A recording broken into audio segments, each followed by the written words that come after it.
Adapun syarat yang kedelapan yang dapat menyebabkan orang itu membayar kafaroh yang kedelapan ialah harus puasa ada Ramadan yang sedang dilaksanakan. Jadi bukan puasa qadha, puasa nazar, puasa sunnah. Jadi harus puasa Ramadan. Kalau puasa qadha tidak mewajibkan kafaroh. Puasa sunnah dan lain sebagainya juga tidak mewajibkan kafaroh. Dan jika ada orang yang melakukan jima di siang Ramadan dan dia berpuasa dengan sungguh-sungguh, akan tetapi dia tidak yakin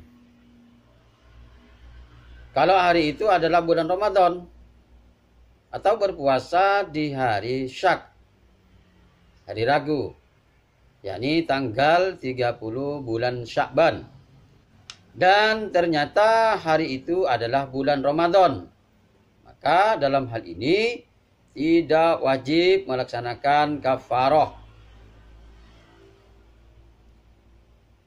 Kemudian yang nomor 9 ialah berdosa sebab jima atau wate.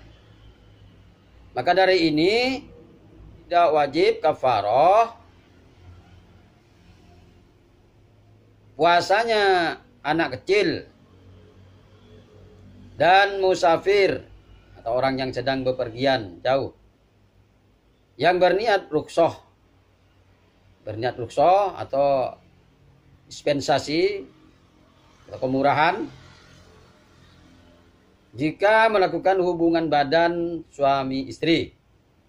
Perlu diketahui yang dimaksud musafir di sini ialah orang yang melakukan perjalanan jauh yang sudah mencapai musafatul qasri, yakni perjalanan yang diperbolehkan mengqashar salat, atau perjalanan dengan jarak tempuh kalau berjalan kaki sekitar sehari semalam. Untuk jarak jauhnya perjalanan musafir tersebut masih ada perbedaan di kalangan ulama.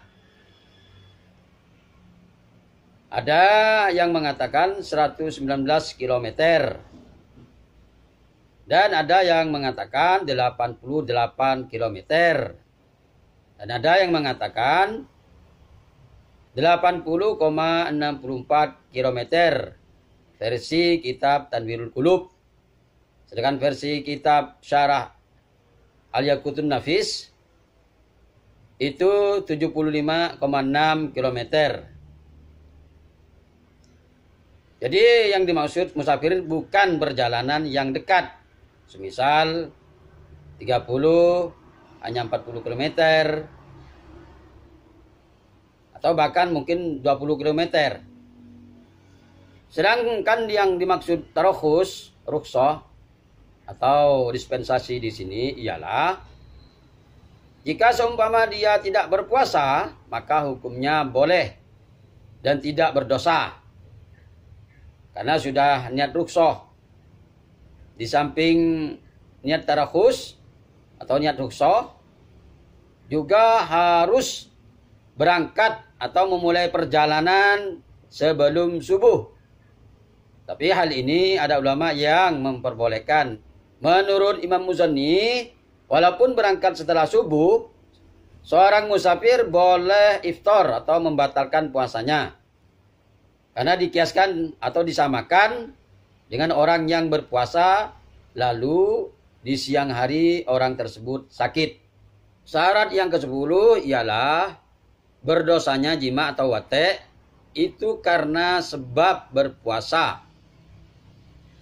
Maka tidak wajib kafaroh orang musafir yang berzina dan dalam perjalanannya tidak berniat tarakhus atau rukhsah atau dispensasi.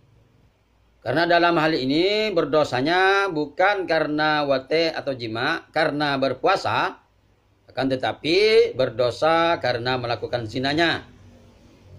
Atau karena tidak niat rukhsah, Kemudian syarat yang ke-11 atau yang terakhir, tidak syubhat.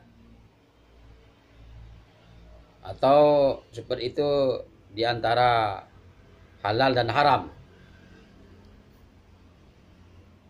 Maka tidak wajib kafarah orang yang berhubungan intim yang mengira masih malam atau masih belum fajar subuh, atau masih ragu-ragu apakah sudah subuh atau tidak, atau mengira sudah malam atau sudah masuk maghrib dan ternyata masih siang, maka tidak wajib membayar kafarah.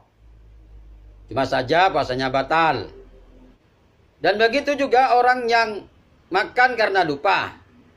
Padahal makan karena lupa puasanya tidak batal. Tapi dia mengira puasanya sudah batal. Lalu ia berhubungan intim dengan istrinya dengan disengaja, maka puasanya batal. Tapi tidak wajib melaksanakan kafarah.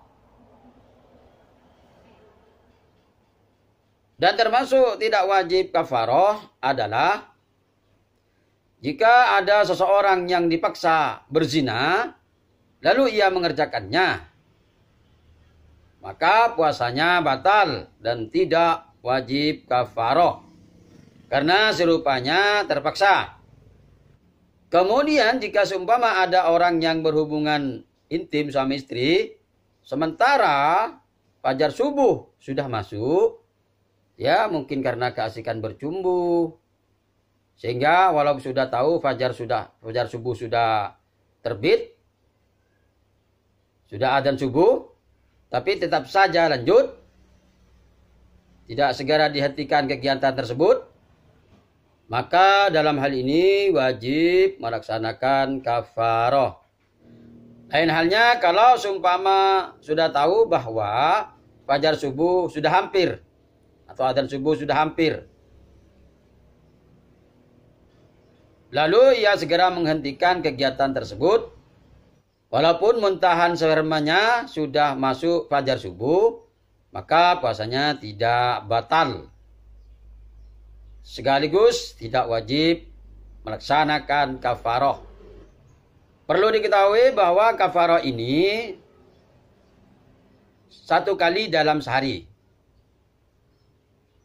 Jadi walaupun melakukan hubungan intim berkali-kali pada hari tersebut, misalkan 2 kali, 3 kali, dan seterusnya, maka kafarahnya tetap sekali. Lain halnya kalau dilakukan di hari yang berbeda.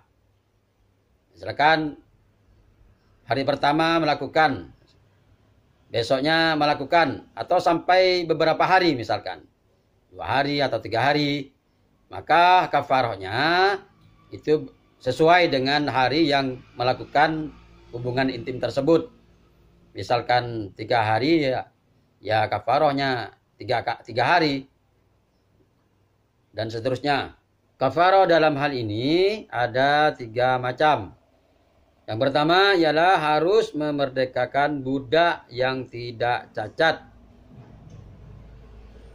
Kemudian jika tidak ada, maka alternatif yang kedua ialah berpuasa 2 bulan berturut-turut. Jika tidak mampu, maka alternatif yang ketiga yaitu memberikan makan kepada 60 orang miskin atau fakir. Setiap orang mendapat 1 mud, yaitu kut balad atau makanan pokok negara setempat. Kalau di Indonesia yaitu beras. Adapun ukuran 1 mud itu adalah 679,79 gram atau hampir 7 on. Akan tetapi jika semua tidak mampu, yang ketiga itu tidak mampu, maka tetap menjadi tanggungannya. tetap menjadi kewajibannya yang harus dilaksanakan. Demikianlah pembahasan kali ini. Mudah-mudahan dapat memberikan manfaat, dapat memberikan sedikit ilmu. Wallahu a'lam bishawab. Kurang lebihnya saya mohon maaf. Wassalamualaikum warahmatullahi wabarakatuh.